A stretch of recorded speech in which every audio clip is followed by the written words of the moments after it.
అక్కడ గంగిరెడ్డి గారే కుట్లేశారు, అక్కడ రక్తాలు కడిగేసింది వాళ్ళ తాలూకా బంధువులే. ఆఖరికి సునీతమ్మ గనక ఆ టైంలో అడగకపోతే పోస్ట్ మార్టం కూడా చేయకుండా దహన సంస్కారాలు కూడా చేయడానికి కూడా సిద్ధపడిపోయిన పరిస్థితి. తర్వాత నెక్స్ట్ డే నారాసుర రక్త చరిత్ర అని ఒక పెద్ద బ్యానర్ ఐటమ్ చేసి ఈ బురదనంతటిని తీసుకొచ్చి చంద్రబాబు నాయుడు గారి మీద నెట్టడానికి ప్రయత్నం చేసి నెట్టిన పరిస్థితి.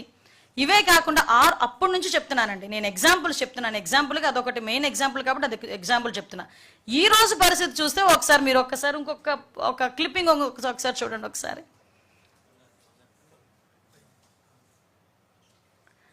ఒకసారి అది చూడండి. ఒకసారి అది live YSRCP chief YS Jaganmohan Reddy Nellore tour. Just ఒక్కసారి అది ఎలా చూడండి. ఎస్, అక్కడ పాజ్ చేయండి అమ్మ, ఒకసారి మళ్ళీ బ్యాక్ వెళ్ళి పాజ్ చేయండి. ఎస్, అక్కడ ఒకసారి చూడండి. వ్యవసాయ మార్కెట్ కమిటీ బంగారుపాలెం. ఈరోజు సాక్షి టీవీలో కిందన చూడండి, Nellore tour, YSRCP chief Jaganmohan Reddy Nellore tour. ఇది official page, YSRCP official, YS Congress party.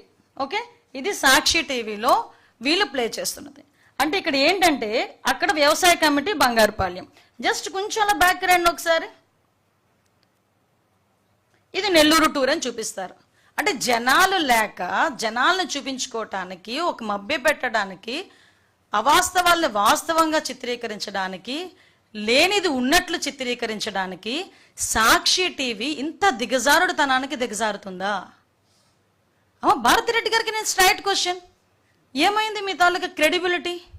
మీ టీవీనే, మీ టీవీలో వేసుకున్నది. ఈరోజు నేను ఎప్పుడు గురించో మాట్లాడట్లా, ఈరోజు మీ క్రెడిబిలిటీ ఏమైంది? ఎట్టి పరిస్థితుల్లోని వాస్తవాలను హైట్ చేయకూడదని చెప్పున్నారు ఇందాక. మరి ఎందుకు ఇలాగా చేయాల్సిన అవసరం వచ్చింది? పక్కన పెట్టండి మా బంగారుపాలెంది ఒకసారి. అదే మనకి మెయిన్. కొంచెం బ్యాక్ రండి, అదిగో జస్ట్ పాజ్ చేయండి. నెక్స్ట్ అంతవరకు. ఎస్